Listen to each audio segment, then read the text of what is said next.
So I hope you enjoyed this workshop. If you have any questions, just feel free to ask. You can either put them in the comment box or just speak up since it's just me and you. All right, so let's start and get into it.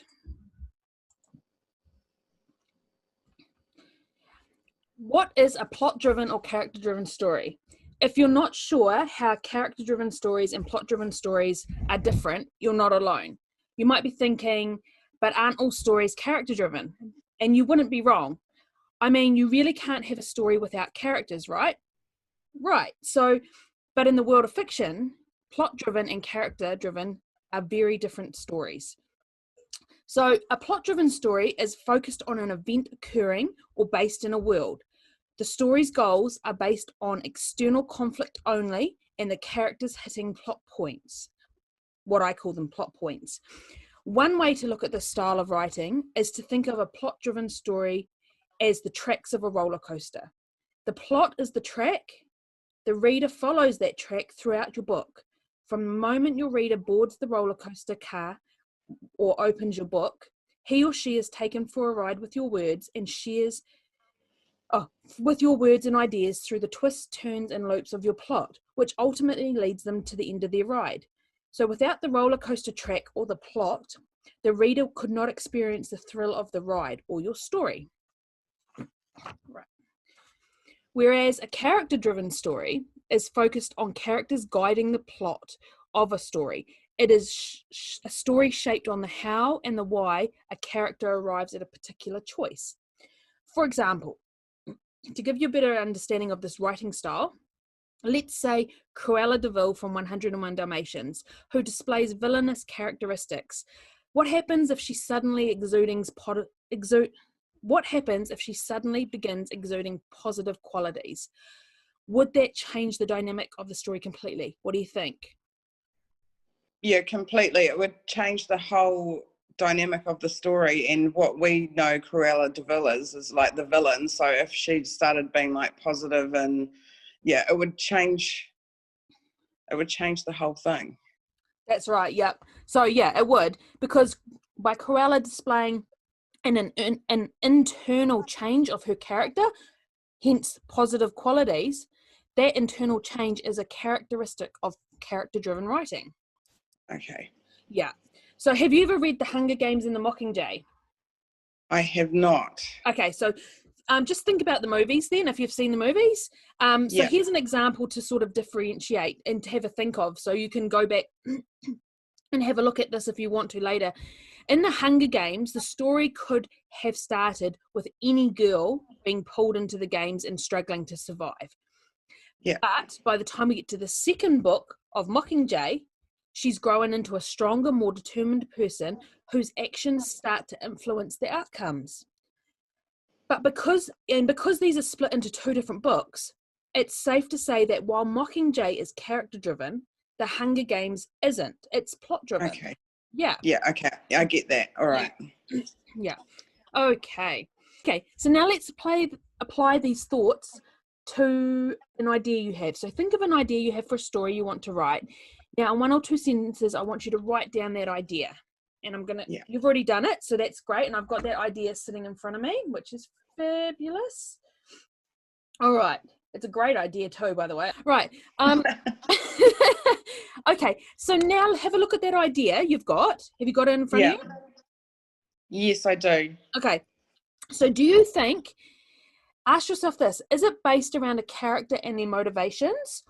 Is it based around the notion that this being an event occurs? Or is it based on a world? I think it's character-based. What do you reckon? I agree. Totally. Okay. Yeah, absolutely. Your idea is definitely character-based. Okay. Okay. But if you're unsure, because I know there's a little bit of hesitation there, let's look at it a little bit further. So we're going to look at an idea I had. So I'm going to tell you my idea, and then we're going to talk about it a little bit. Okay, so my idea is that a pack of werewolves are at war with a clan of vampires who are invading the wolves' territory to wipe them out. Yeah. Now, that is world-based. Okay. Okay, so we've identified that we've got a clan of vampires and a clan of werewolves. They're at war. That's world or world-based. So I've identified what is happening and to whom. Now, Okay. what happens if the vampires increase their numbers, surrounded the wolves, killed their alpha, and the wolves disperse? Focusing on what happens, or what I call plot points. The vampires Okay. numbers, surrounded by wolves, killed the alpha, wolves disperse. These are specific goals I want whoever the character is to hit, regardless of their own abilities, background, or motivations. So that would be a plot-driven version of my idea. Mm-hmm. Okay, now let's change it. What would happen if all the previous had happened, but the protagonist, or the main character, is the daughter of the vampire clan leader, and she is in love with the werewolf alpha, and their relationship is secret? What is she going to do when they go to war? How will she react? Especially if the plot point is that the alpha dies or her love dies. Now, could she still steer the story in a way that protects the alpha and prevents my original notion of him being killed from happening? Now that is a character-driven story. Okay, I gotcha. So You get that? yeah, I get it. So when you write a book though, so can it be a combination of plot and character driven, like a combination of both? It always is. It Okay. always is. All right. I'll get to that later. We're going to bring them together. So, Okay. yep, I'll show you that just a little later down. Okay, here we go. So the 5 W's of plot and character. These can be applied to both character-driven stories and plot-driven stories, but with different focuses. Let's break it down. For those that don't know what the 5 W's are, they are the what, the why, the who, the when, and the where. Okay, so for character-driven stories, the who would be, who are they? What is their background? The why, why this person? And also, why is it happening to them? The what is what is happening, and this is all internal and external conflict. So that's, for example, that's character versus character, character versus society, character versus environment. That's external and internal, and character versus themselves. That's internal and external. Yeah. So the when when does this take place? And did the character circumvent the conflict or the event?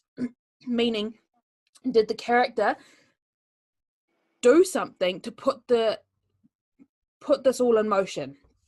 Okay. The where is, where does the character live? Is the story set in a familiar place, in a place familiar to the character? And what is the significance of the location to the character?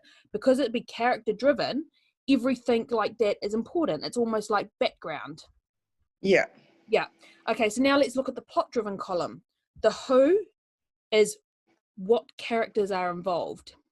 The why is this happening in the world the characters live in? So you can start to see a slight difference in the questioning here. Yeah. The what is the event or series of events? What is happening? And this is only external conflict, like a war or an earthquake. Those are just 2 examples of external conflict. Okay. Okay. The when is, when does this take place? What other events led up to this? And the where is, where does this take place or unfold? Where is the story set? What is the geographic importance of the setting? And why is the setting significant to the event happening in that location? So whereas in the character-driven story, we said, why is the location significant to the character? It's now, why is the location significant to the event? Okay. Yeah. And so why you can see the questions are similar, you can see how the focus is completely different. Yeah.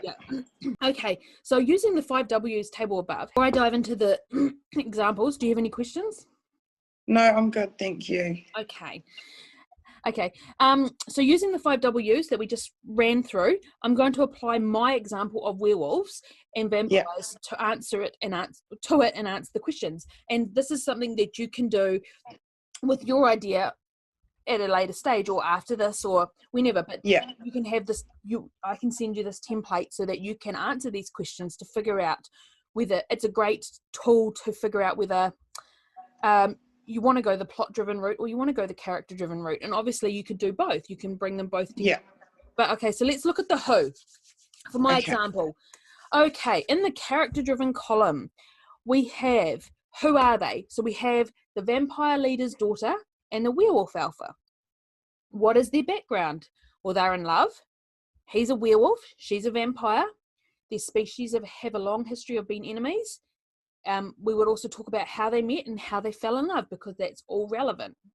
Yeah. Okay. Whereas in the plot-driven column, we would have what characters are involved, and it would just be the werewolf pack and the vampire clan. Now, obviously, when you're going to write the story, you're going to pick, maybe you might put it only from one person's point of view, or you might put it from a werewolf's point of view and a vampire's point of view, but you're going to pick someone who's relevant to the story to tell the story. It might be from a third person looking in on the story. It might be a reflection, but you still, even though you haven't identified a character, you've got the characters there.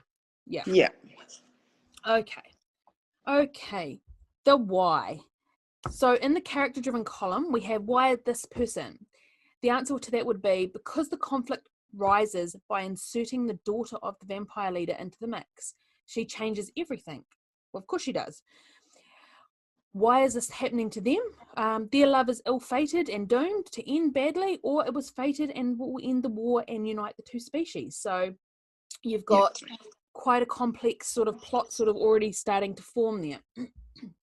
Right. And in the plot-driven category, we have why is this happening in the world the characters live in? Well, this is a bit more generic.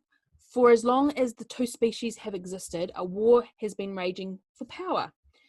Or it could be that a werewolf murdered a vampire because they got drunk in a senseless brawl when they were drunk. And the consequence is the vampires have had enough with the wolves. This is it, what? Because the vampires have had enough of the wolves and they start attacking them. Does that make sense? Okay. Yeah, that makes sense. Okay, so it's a bit more impersonal. If you see, I don't know if you can start seeing it. It's a little bit more impersonal. Okay, so for the what, we have what is happening. So for the character-driven side, we have to look at the internal and external conflict. So the internal conflict for this idea would be that she's secretly in love with the werewolf alpha. She knows that if she tells her father, he could kill her, but neither of them know she's pregnant. So that's something that maybe the other characters don't know, but she knows. So it's internal. So she's raging against her own self, you know? The external conflict for the character-driven side would be that her species are at war with werewolves. Her father wants the head of the alpha on a stake. She is being guarded by her father's soldiers and needs to break out to find her lover and stop the war before he gets killed. If she doesn't make it in time and her alpha is killed, she kills herself to punish her father. Yeah, okay. Now, in the plot-driven side, we have what is the event or series of events? And this is entirely based on external conflict. We don't have any internal battles here. And for this, it would be about what is happening specifically. So to break it down, we'd have a vampire was slain by a wolf. The werewolves were blamed. War has been incited by the vampires who massacred several wolves. Vampires invade the wolves' territory. Wolves fight back. A plan is hatched to divide and kill the alpha. Fails once, then succeeds. The wolves run. Vampires track and kill the remaining wolves, wiping them from existence. Territory is claimed by vampires. So it's kind of, because we don't have that internal conflict there, it's more bullet pointed. So when you're doing a plot driven story, the what happens is really important, because you know what you want to happen and you have to get your characters there without allowing your characters to have too much development to steer the book in a different direction. Okay. So the when. In the character-driven column, we've got when does this take place? So in the future, 20 years after both species become known to the human population, right? Easy. Did the character circumvent the conflict or event? Yes, perhaps the vampire male, who was destined to be the husband of the leader's daughter, saw the daughter and the alpha making love or kissing. The male vampire tried to attack the alpha but was killed by him instead. So that's giving us a reason now why they're at war even more. Okay. Yeah. In the plot-driven side, we've got, when does this take place? Same answer. In the future, 20 years after both species become known to the human population. That can be used for either. But what other events led to this? What is the history of the war between the species and the deep-seated hate? So, the vampire that was killed by the werewolf was the leader's eldest son, perhaps. Or the leader incites war by massacring several wolves. Like, you can already start to see two totally different stories coming into light now. Yeah. And the where, okay, and the where. So for character driven, we've got, where does the character live? So I've got America, the vampires live in the city, and the wolves live in the woods. Believable, but hey, you can have them living in the space. It doesn't really matter if it's fiction. Yeah. Does it take place in a place familiar to them? Well, yes, this is where they grew up. Okay. Significance of location to character. It's her home and the home of her lover. So that even raises the stakes even more for the conflict to be in the plot. Yeah. In the plot-driven side, excuse me, we have, where does this take place? So we have the city in which the vampires live in America, and the wolves' territory is somewhere hidden in a forest, perhaps like a national park. Geographical importance or significance of event occurring in location. The vampire was slain in the city on their own territory. War has been brought to the wolves' territory. Wherever you set the scene, though, it has to have lots of space for the wolves to run and places to hide, because naturally, you wouldn't I wouldn't put werewolves in a city. Yeah. Okay. So do you have any questions?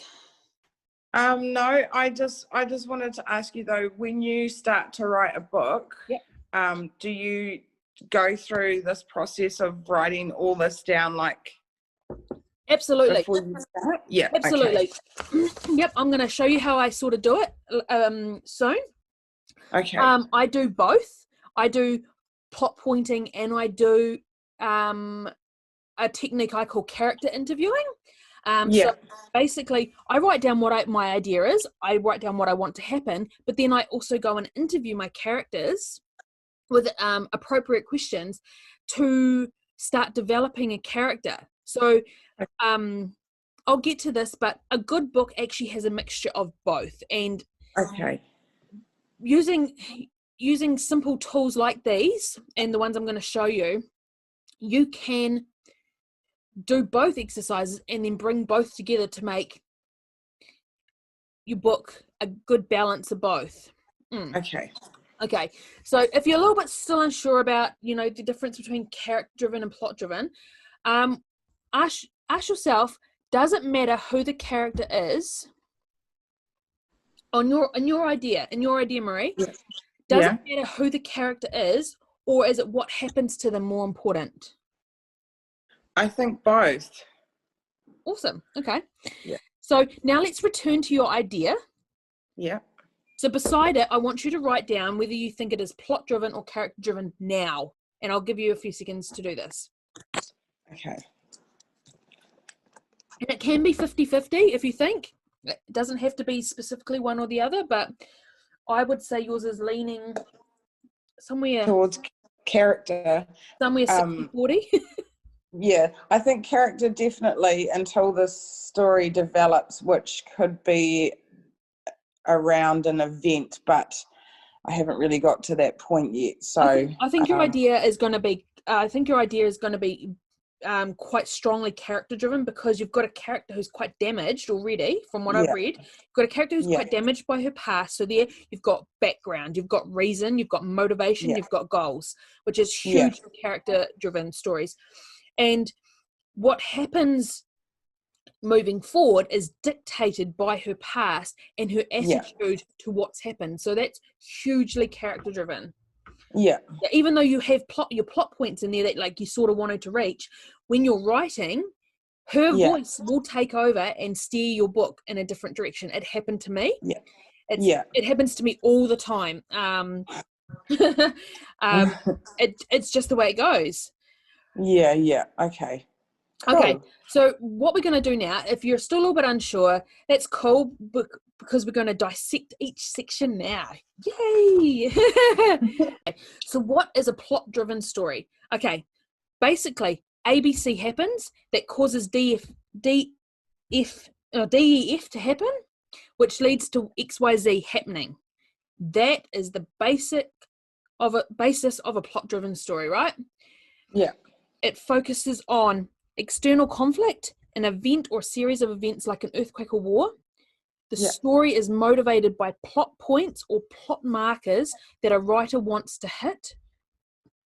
Normally, it's normally a story that has been carefully outlined, with high concept plots developed and intricate plot twists. You do not have to embark on the journey of character development. A plot-driven story has any character can fit as the protagonist or main character acting out the story. Yeah. Characters are forced to move and act in a direction that hits these plot points regardless of their needs and wants. And it's the incident or event that changes your main character's life. Okay, so plotting from scene to scene, or plotting through, this is a reference to the character hitting those plot points. You must be cautious when writing plot-based stories that you don't do your story an injustice by having the protagonist plod through it. A character, whether it's plot-driven or character-driven, must still have a voice. In this circumstance, we don't know their motivations or internal conflicts, though. So you must contrive of a circumstance to get the character to do what you want them to do to hit those plot markers. Okay. So you almost have to have a character that is not going against their nature, but has their hand forced to go against their nature and is happy to go against their nature, if you get what I mean. Yeah. Okay, for example, Lewis McGregor on Indie Tips says that in The Lord of the Rings, even if you remove Frodo, who is more or less the main protagonist or character, and replace him with another hobbit, the event, which is the battle for Middle-earth, still takes place and the call to action still exists. So we're going to come back and look at this idea for this example a little bit more soon, but just think about that. You've seen Lord of the Rings. Think about the first movie. Frodo gets the ring. He never found the ring. It's not his responsibility. He has no connection to Middle-earth. He has no reason to be the main protagonist. I mean, Samwise Gamgee could have just carried it. Aragorn could have carried it. An elf could have carried it. An ogre could have carried it. Frodo was irrelevant to Lord of the Rings itself, to its plot. You could have chucked anyone in there, even yourself. And you still would have had to hit those plot points of all the things that happened. Okay, so what is a plot? How do we construct the story and mechanics? What does it look like? A plot is your idea thrown into a 5-act structure. So let's begin with the 5-act story structure. This is the introduction. This is where you introduce important information such as backstories, settings, and characters. This is also the best place to introduce any internal or external conflicts your protagonists have. Okay, does it make sense? Yep. Okay, cool. And don't worry, I can send you any notes you want. Okay. Okay, the rising action up there on that first high rise, this is your first plot event. So if you're doing a plot-based story, this is your first plot marker. It is the event or action that sets your story and your protagonist off on their journey. this action will lead to the next. So you've got to make sure that whatever it is not conflicting with your major climax. Yeah, okay. Okay, so your climax at the top of the peak, this is where everything changes, everything come apart and your characters change. This is the turning point of your story. The climax is characterized by the highest amount of suspense. It is the point which changes your story and your protagonist's fate. Okay. Yeah. Okay. Now the falling action. Now don't get me wrong, the falling action and the resolution are just as critical. So the falling action is the part in the story. In this part, the story is starting to come to an end. Any unknown details or plot twists are revealed and wrapped up. Mm-hmm. Cool. And the resolution, of course, this is when the main problem or conflict in the story is resolved. So at your climax, you've got your main problem coming to light, and your characters going, oh crap, what do we do now? Your falling action brings out all the truths of the thing. Yeah. The truth spear, and the resolution is actually how they got over it or how they get over it. Yeah. Okay. An important thing to note is that if your main character dies in the climax, yeah, you still have a falling action and a resolution. Okay. You can still have a falling action and a resolution. All right. Obviously, if your intention is for your main character to die, then perhaps you need to consider that what voice will narrate your story and whether to do it in first person, second person, third person limited, or third person omniscient. Okay. So third person limited means like a bystander and they are looking in, or third person omniscient means like a proper narrator, like the narrator knows everything, knows all the secrets, and they're telling their story exactly as it is. Okay. Yeah. Most of my stories, if you want to know, most of my stories have at least 1 to 3 characters telling the story. Okay. Yeah. The novel I just finished has got 3 points of view. One is from, 2 are from first person, and the second is from second person. Okay. Yeah. Okay, so let's look at an example. Woohoo! Okay. So the introduction, we're going to look at the Harry Potter and the Philosopher's Stone by J.K. Rowling. Have you read the book? I haven't. Okay, so think of the movie. Have you seen the movie? I have seen the movie. Yay! Okay. Okay. Okay, so the introduction would be Harry Potter receives the letter from Hagrid. From Hagrid. Harry Potter receives a letter from Hogwarts School of Witchcraft and Wizardry. Harry learns about why people recognize him. Harry and other students arrive at Hogwarts. That would be your introduction. You're setting the scene. Okay. Yeah. Your rising action would be Harry and his friends find out that Gringotts Bank has been broken into. They meet Fluffy the three-headed dog and see a trapdoor being guarded by it. A troll is let loose in the castle.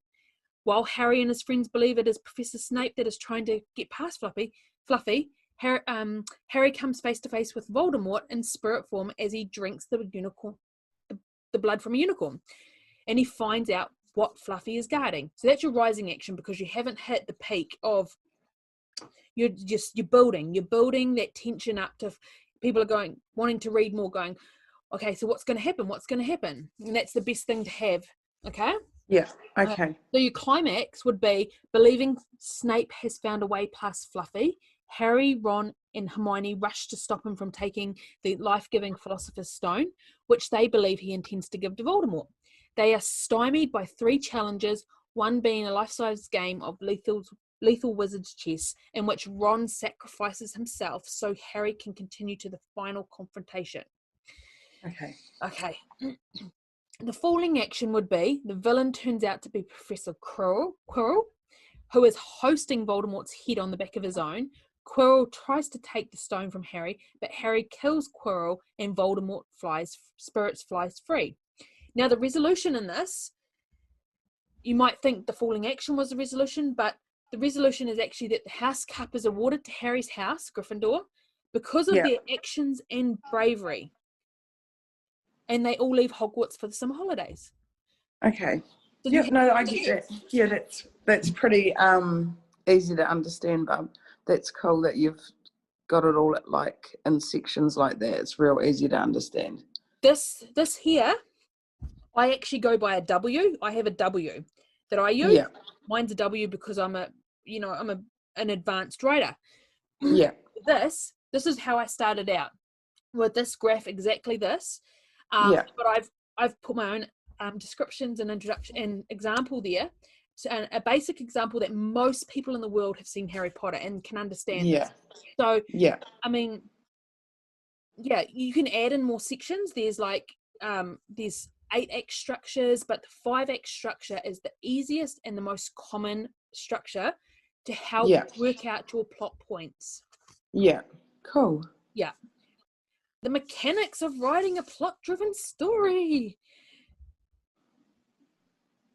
Okay, so we've got world building, writing a plan for how your protagonist will achieve the story goal, or outlining your protagonist's journey.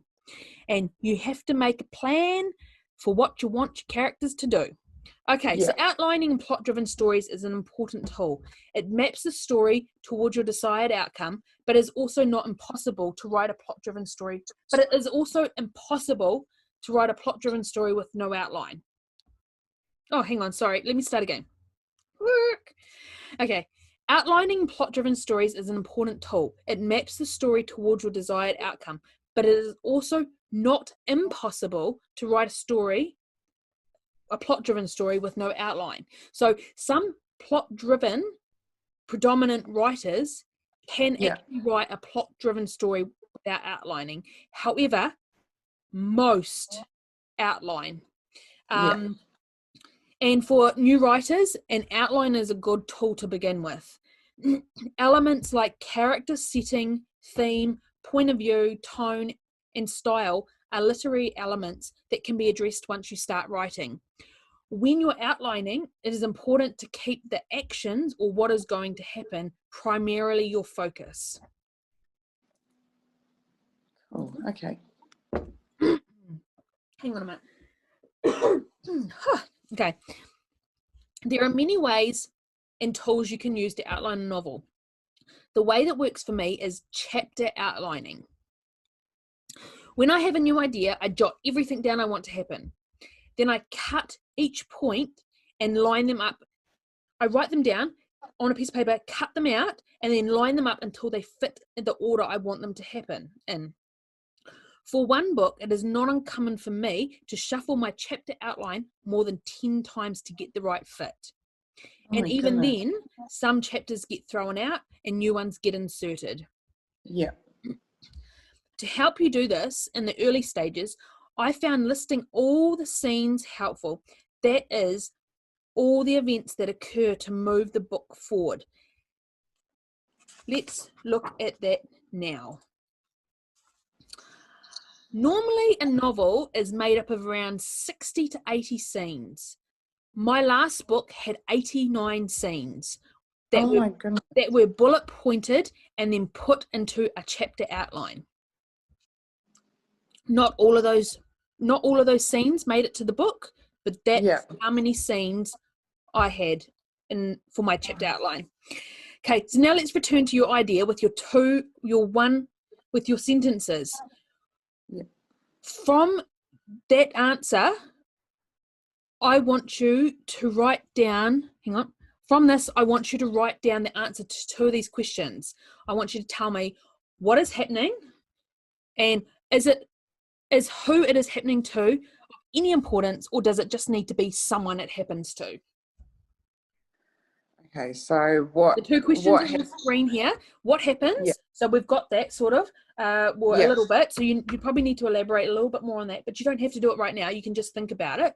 And you think about, is who it is happening to of any importance, which I think we've already established, or could it just be anyone put in your story and given the story?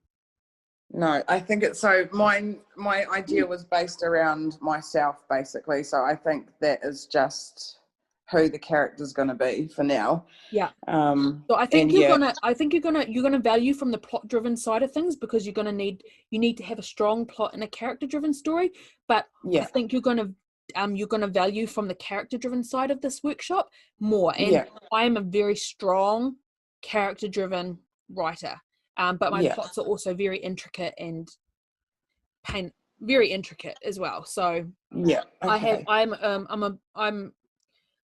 want character driven stories with intricate plots. So I hate myself, basically. I hate myself. Okay, if you don't want to base it on your own idea, we can base it on my idea that we had earlier. So the two species have been enemies since before the werewolf's alpha's time, right? War was not an answer, but it came to his doorstep. The vampires had come from more than one clan, the bodies of his kin murdered, laying at his feet. A senseless act by those who revel in blood. From this, I want you to answer those two questions. What is happening? I want you to answer this. Is who it is happening to of any importance, or does it just need to be someone it happens to? So I'll read it. That bottom question, Marie. Yeah. That question, I'm going to read you the example again.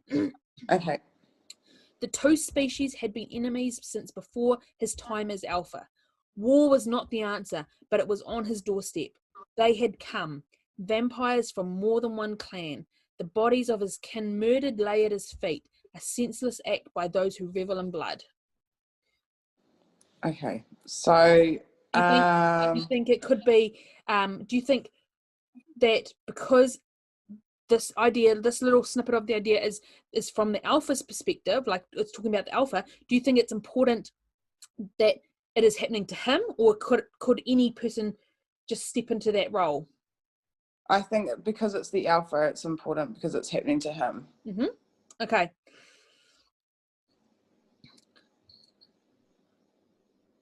Actually,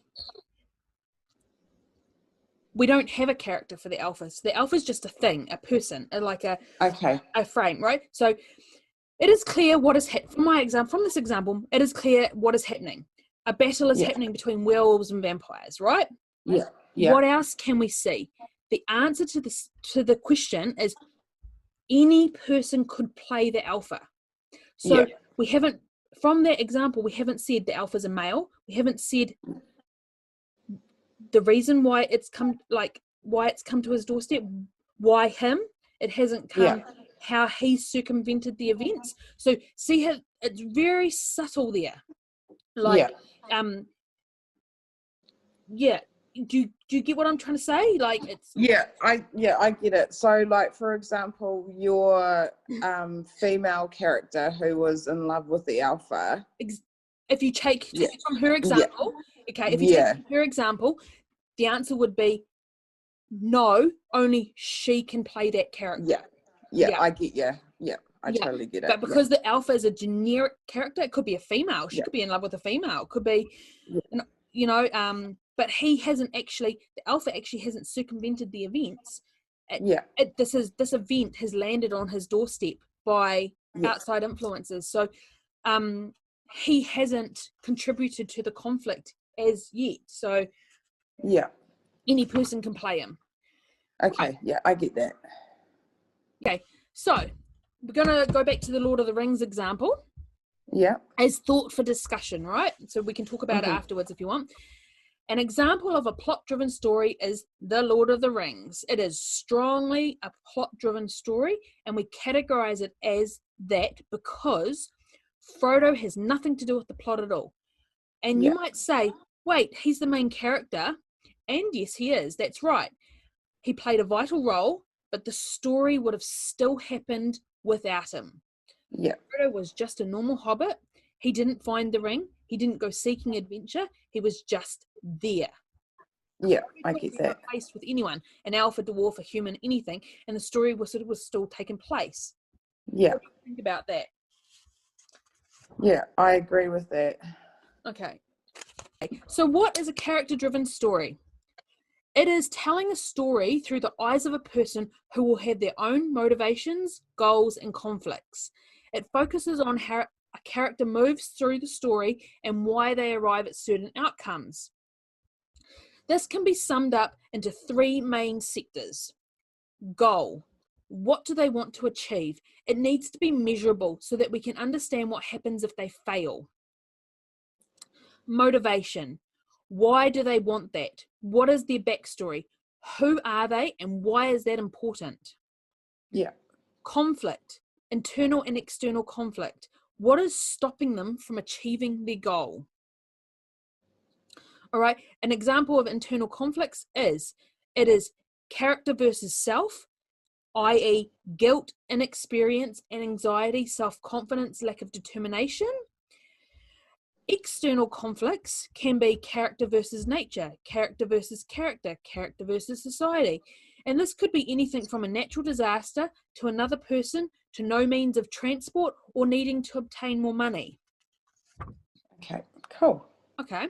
Mechanics of writing a character-driven story. Let's look at goals and motivation. To understand what your character wants to achieve and why, you must first develop your character. Of course, further development of this character can come from writing in their point of view and voice, but some writers, like me, like to do character development before putting pen to paper. I find this helps me with writing in their voice, their goals, and their motivations are clearer from the start. So, developing your character can include things like likes and dislikes, quirks and habits. What is their job? What do they do for work? And what do they do? And that one there is specifically important for adult fiction. So if it's not YA, like young adult, so high school sort of style fiction, if it is anything from 18 and over, if you want fiction, it is good to have a base of realism there and tell us what they do for a job. If you're not gonna, if it's not based around their work or things happening at their work, it's good to tell us what they do for work or have that little aspect there to make it a bit more believable. Yeah. Relatable. Okay. It could also include things like, do they have friends or pets? Any allergies, illnesses, or disabilities? Mental health problems? What are their obsessions? Favorite foods? How do people react to them? Are they liked or disliked? How do they talk? Are they well spoken? Do they have an accent or do they have slang? Do they use slang? And this can also help, that one there can also help depict their educational status or their education level. Are they well educated? You need to, how do they talk and are they well educated marries, because if you can't have someone who's uneducated speaking like a doctor, you know what I mean? You can't. Yeah. So you got to keep your characters in line with who they are. Are they respectful, helpful, kind? Where did they grow up? What was their childhood like? Were they bullied, abused, neglected? Do they have any ex-partners or bad relationships? And you must think about all of this because it shapes the character into a three-dimensional person. And think about yourself. What has been one thing in your life that happened that changed you as a person? You don't have to answer that. That's a rhetorical question. But think about it. If that one thing hadn't happened in your life, would you be the person you are today? Yeah, okay. Yeah. And I don't know if you've ever heard of, when you read books, you've heard when you have a plot-driven predominant book, there's this thing called cardboard characters. Yeah. So that is the opposite of having a three-dimensional person. Okay. So that's what I mean. Cardboard characters are not developed. We're three-dimensional people. You've done your homework. Yeah, okay. Yeah. Okay. Developing your character. When it comes to your character, we are all guilty of introducing someone by their physical features, but we do not do that in real life. I don't go, hi, I'm Sam, I'm 6'8" with rock hard abs and lips you want to bite. At 26, I'm a little young to be balding, but my eyes are so blue, they are like pools of glacial water. How you doing? You know, we don't introduce ourselves like that.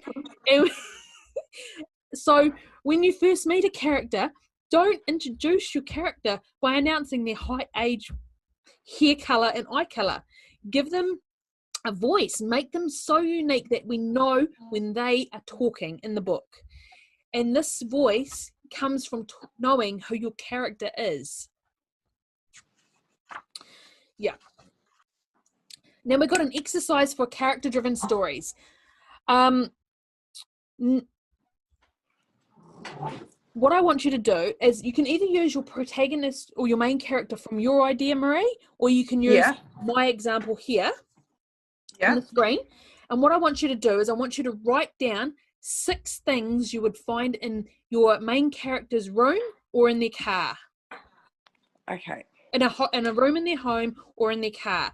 So just let me know if you're going to use your idea or you're going to use the idea on screen. Okay, I'll probably use my idea. Okay, go for it. Okay, I'll give you a couple of seconds to write them down, and then you can tell me what they are. All right.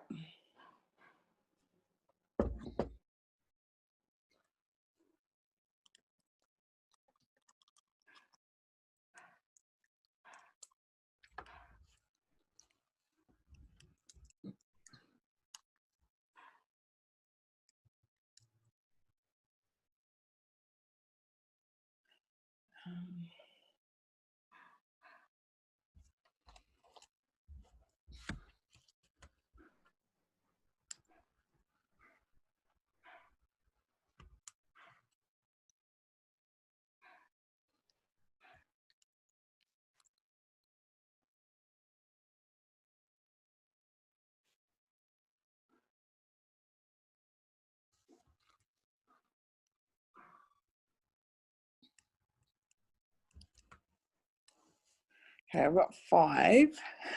So what did you use? Did you use a room in a home or did you use a car? So I used a room. Okay, so tell me what your 5 things are. Okay, so I've got photos. Hang on, what room are we using in her home? So probably bedroom. Yep. Just as an example. And I've got photos, trinkets, books, memorabilia, crystals. And then I don't know about the 6th one. What about a dagger? A dagger?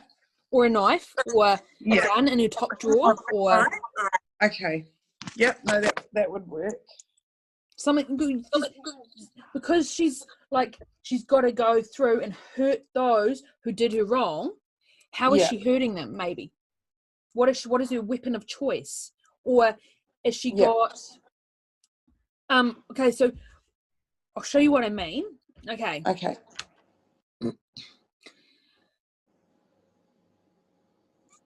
the vampire leader's daughter who is in love with the werewolf alpha. I'm going to use her for this exercise. So we've got my example on screen. The 2 species have been warring since before her time. Vampires and werewolves. She, the daughter of the head of the clan of the werewolf vampires, never expected to find love in the arms of her enemy, but she did. Her father, blinded by rage and grief, sought her lover's head for the death of her brother. Right. Okay, so that's my idea. So I'm going to use the girl in this, and I'm going to use her bedroom. And I'm going to say that in her bedroom, she would have had a dagger, a portrait of her mother, an empty brass vase, Petunia, a doll her mother made her as a child, a full blood bag, and a wig. Okay. Cool. So, hang on, did I write them down? Here we go. Yep. Okay. What can those 6 things tell us about the character? Do you want me to answer the question, or are you going to answer it? I can answer it. Do you have any thoughts though? What do those 6 things there tell you about my character? Give me one idea. Go on, give me one thing that she would have, the reason why those things you'd find in her room. One of them. So a portrait of her mother, I just automatically assume that she's close with her mother, but her mother's probably dead. Awesome. That's awesome. That's exactly okay. So I've got, she was fond of her mother, who in this instant feels like she is dead, right? Okay. So all right. So her mother may have disowned her. Her mother could be dead. We haven't got to that part yet. Okay. The wig for disguising herself. Perhaps she likes to sneak out out or go unnoticed when she goes to visit her lover or escape from her father. Yeah. The full blood bag tells me that she is potentially starving herself because she is either too worried or too nervous, or she's not eating as a means to punish someone else. Okay.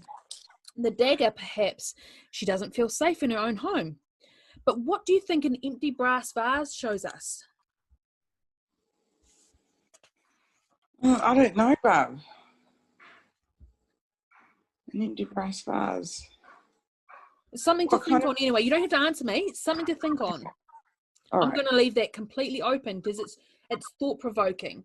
Why would a girl in love, trapped in her own home, who's obviously very conflicted, have an empty brass vase in her room? All right, so with your one, so you had photos, trinkets, books, crystals, memorabilia, and you didn't know what the sixth one was. Maybe you could narrow that down a little bit, and you, for your own idea, you could go, okay, what trinket would she have? Yeah, okay, yeah, I what get it. Book would this type of person be reading? Would she be reading a book about poisons? Would she be reading a book about law? Would she be reading a book about resting bitch face or something like that? You know what I mean? Like, what crystals would she have? Because there's like billions of crystals, so you think that could be a good starting point for you to build your character. Because then you've got a basis. It doesn't mean it's solidified, it's forever. I mean, as you develop your character, you're going to change that. Absolutely. My characters change tenfold before they get to their final versions of themselves. Yeah. Okay, so do you have any questions so far? No, Bob, I'm good. Do you need a drink or anything? Toilet break? I'll just put the jug on. So if you hear a boiling noise, it's just just got the jug going. Yeah, we're almost finished anyway. Cool. I've had so much fun. You honestly just love it. I feel like I want to go back to uni as a creative writer. But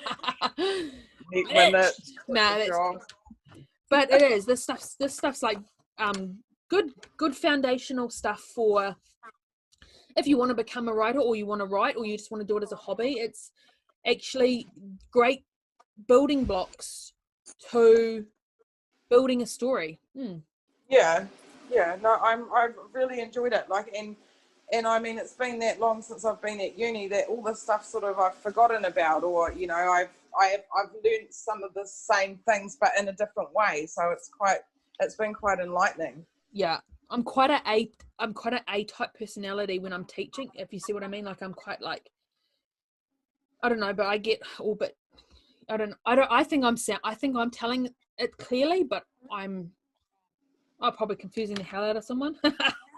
No, I think you've been very clear, and like if I've not known something, then you've used really good examples to help explain what that means. So okay, are you ready to carry on? We've only got a couple more slides. Yeah, I'm just in the other room at the moment because the jug's just so fucking loud. So, okay. That's all right. I'll just wait. Oh. No, but you go, because I've got my phone and I can read the slides. Okay. So what we're going to look at now for the character-driven stories is conflict.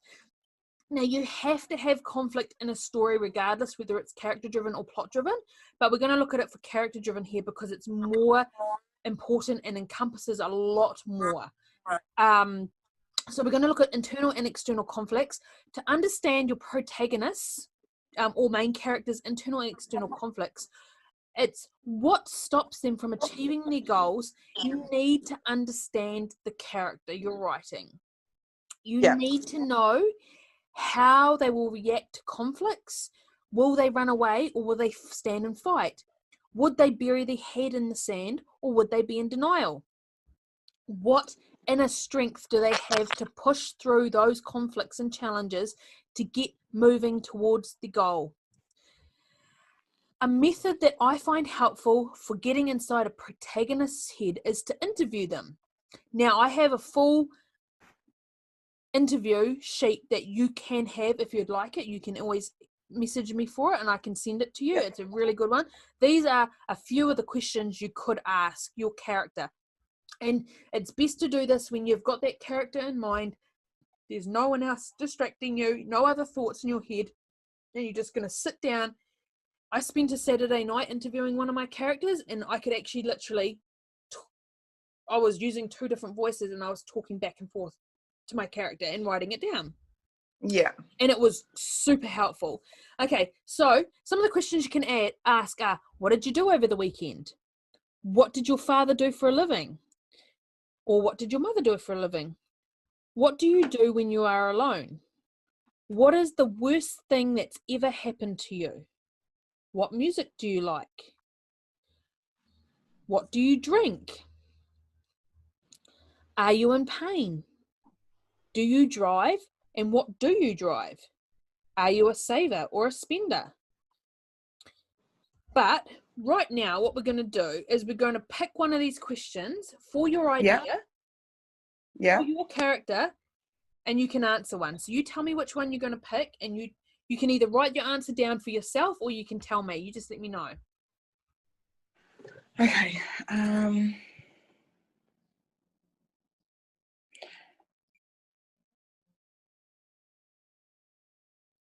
Okay, so what music do you like? How did I know you'd pick that question?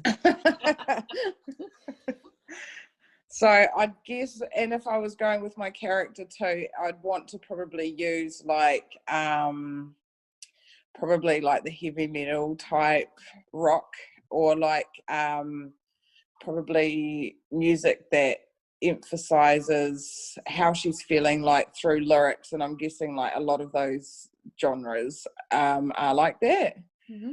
So yeah, you could just imagine, for example, you know, like Underworld, it uses like all that kind of like heavy metal, like mood setting type music. Mm-hmm.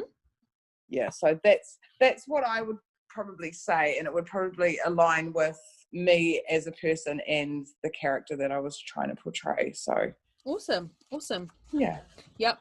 Okay, so is plot-driven or character-driven stories, is one better than the other? You might have that question in your head, like, while all writers have their own style and way of writing, the short answer is no. One way is not better than the other. Either plot-driven or character stories can be successful, but both approaches can fail, and they often do so in the same way. Yeah.